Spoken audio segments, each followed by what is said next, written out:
आप देख रहे हैं खबर फास्ट, तेज खबर पैनी नजर।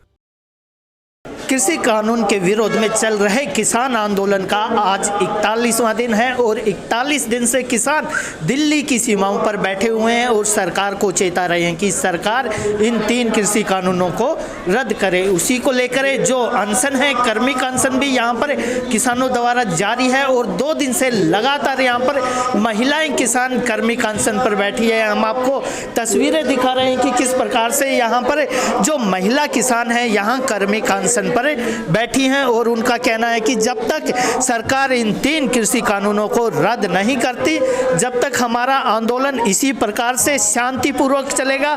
क्योंकि पिछले 41 दिन से हम सड़कों पर हैं, लेकिन सरकार ने अभी तक हमारी एक भी मांग नहीं सुनी है, जिसका हम विरोध कर रहे हैं। लेकिन सरकार के कानों पर अभी तक भी इसकी आवाज़ नहीं पहुंची है। केवल सरकार वार्ता करती है और उन वार्ता का कोई भी निष्कर्ष नहीं निकलता। हमारे साथ किसान हैं, उनसे बात करते हैं किस प्रकार से आगामी रणनीति। क्या नाम जी आपका? मेरा नाम डॉक्टर शालिनी है। मैं किसान परिवार से आती हूँ। मैं रेवाड़ी ज़िले से आती हूँ, हरियाणा के कोसली गांव से।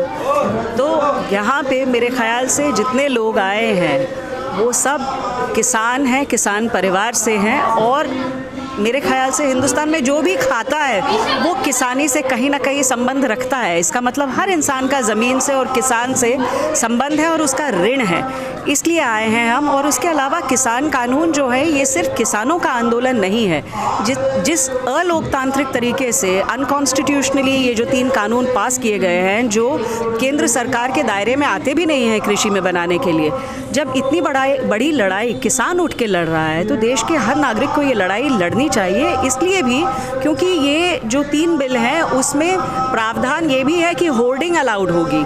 तो जब होर्डिंग अलाउड होगी तो उससे जो खाने के जो कॉस्ट है, खाने की जो महंगाई है वो इतनी बढ़ जाएगी। आज हम देखते हैं कि टाइम पे ये होता है कि कभी प्याज के दाम बहुत ज़्यादा बढ़ जाते हैं और कालाबाजारी के विरोध में हम लोग बात करते हैं, लेकिन सरकार जब खुलेआम कालाबाजारी करने के लिए कानून बना रही है, हम चुप बैठे हैं। उसके अलावा कॉर्पोरेट्स जब आएंगे फार्मिंग के लिए, किसान अपना पेट भरने के लिए खेती करता है, किसान सही तरीके से खेती करता है। कॉर्पोरेट्स जब आएंगे तो वो जेनेटिकली मॉडिफाइड क्रॉप्स उगाएंगे, जिसकी वजह से तरह तरह की बीमारियां बढ़ेंगी, जैसे कि अमेरिका और वेस्टर्न देशों में होती है।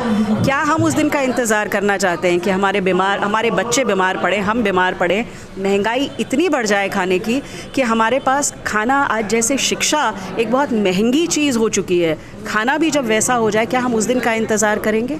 तो ये लड़ाई बहुत ज़रूरी है, लोकतंत्र की लड़ाई है, उसको बचाने की लड़ाई है, अनकॉन्स्टिट्यूशनल काम करने की लड़ाई है।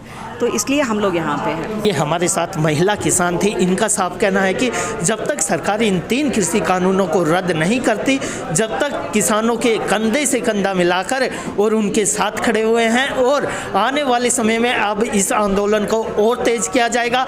कल ट्रैक्टर मार्च निकाला जाएगा केएमपी पर, उस पर भी महिलाओं की भागीदारी सबसे अधिक रहेंगी और किसान भाइयों के साथ कंधे से कंधा मिलाकर हम इस आंदोलन को और तेज करेंगे। खबर फास्ट के लिए टीकरी बॉर्डर से अपने सहयोगी वीडियो जर्नलिस्ट रिंकू के साथ ललित कुमार।